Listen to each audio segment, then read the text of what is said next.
Welcome back. Thom Hartmann here with you in Reykjavik, Iceland. And I'm pleased to have with me an esteemed journalist for the State Broadcasting Service, which is RUV? Yeah, RUV. Gunnar Jonsson. And Gunnar, welcome to the program. Thank you. As a reporter, how do you...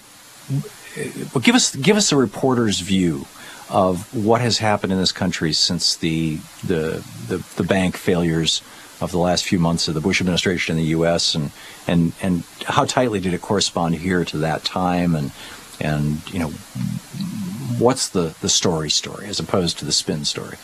I think things kicked off a little earlier here than elsewhere. Obviously, the collapse happened late in 2008, and it had some connection to the mortgage crisis in the United States and the global credit crunch.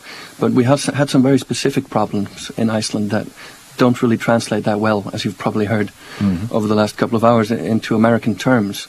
We have a very small society. We have a lot of cronyism. Everybody is somebody's cousin. Everybody knows somebody. And so a lot of the trust that was built into the banking system was built on people knowing each other. This guy is a good guy. I'll lend him money. I don't need any credit.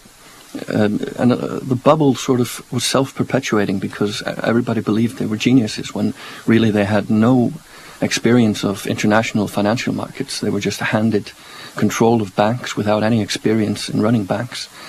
And they ran them sort of like piggy banks, and they were selling stock to their friends in the bank with no credit, and the banks were actually loaning people money to buy stock in the bank, raising the value of the bank. And it could never go on like that. It was a bubble that had to burst. Yeah, it sounds almost like musical chairs. There was a point. My understanding is you started out with 3 state-owned banks. Do I have that right? Well, before the collapse, you mean? Yes. Yeah, they were sold long off. Before the collapse. Yeah, they were privatized under very shady circumstances. And when were they privatized? They were privatized in the years from 2000. You know, after that, gradually, one at a time.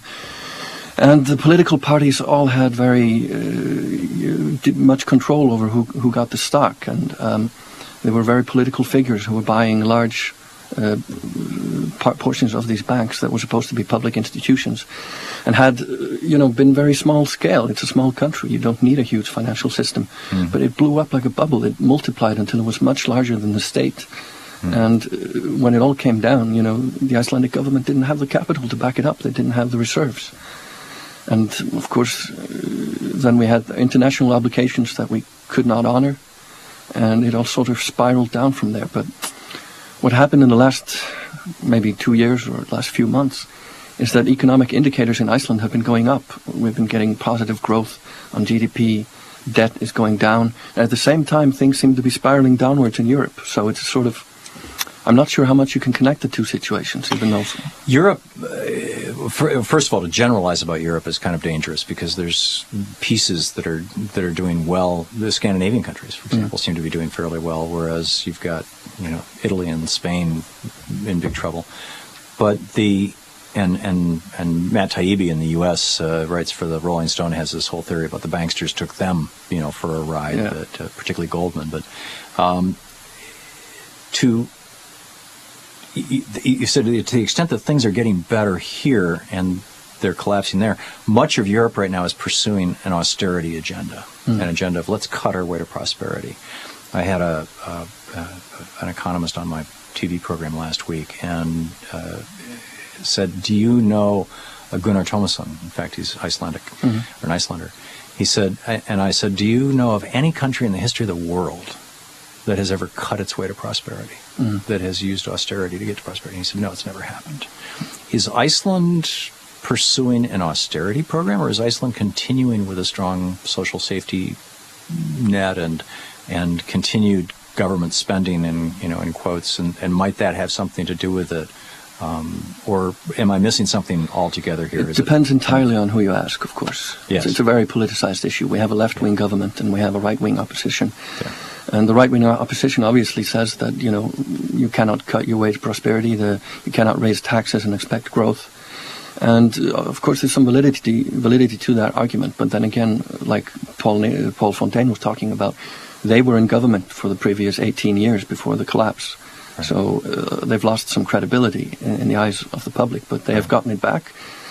And now people seem, the opinion polls are indicating that people seem to want a right-wing government, even though, ostensibly things are getting better. If you look at the numbers, people... Under a left-wing government right now. Yeah, under the left-wing government, things do look on the up, but people don't really feel it in the street.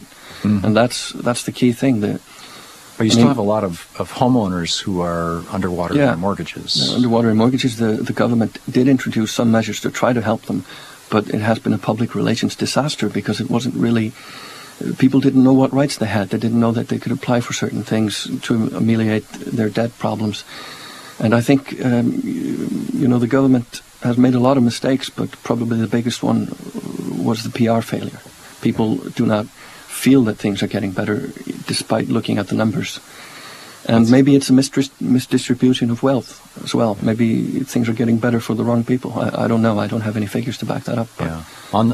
On the latter in the United States, there's a lot of, it's a subject of great discussion, but on the former, the failure of the government to tout their own achievements is, frankly, for Democrats and his supporters, it's their main criticism of President Obama, is that nobody knows the things that he's actually done that are of value. I think we have a very similar situation here, and it's very easy to criticize when everything is going to hell. People are losing their houses, wages have been cut, unemployment is high, even though it's coming down slightly. It's very easy to criticize and point out what's going wrong. So, what is the national unemployment rate here now? I think it's between 6 and 7%. Oh my! I don't know. We would kill for that. You would, but I mean, we went through like 10 years where we had 1-2% unemployment rate. 1 or 2%. We had a bakery close to where I live, which closed down because they couldn't get anyone to work in a bakery. People who were working for banks, they didn't want to serve bread. So I think what one of your previous guests said, people really want the bubble to come back. Yeah, that's what they want. I think so. Yeah. Gunnar Jonsson, thank you so much, Gunnar. Thank you.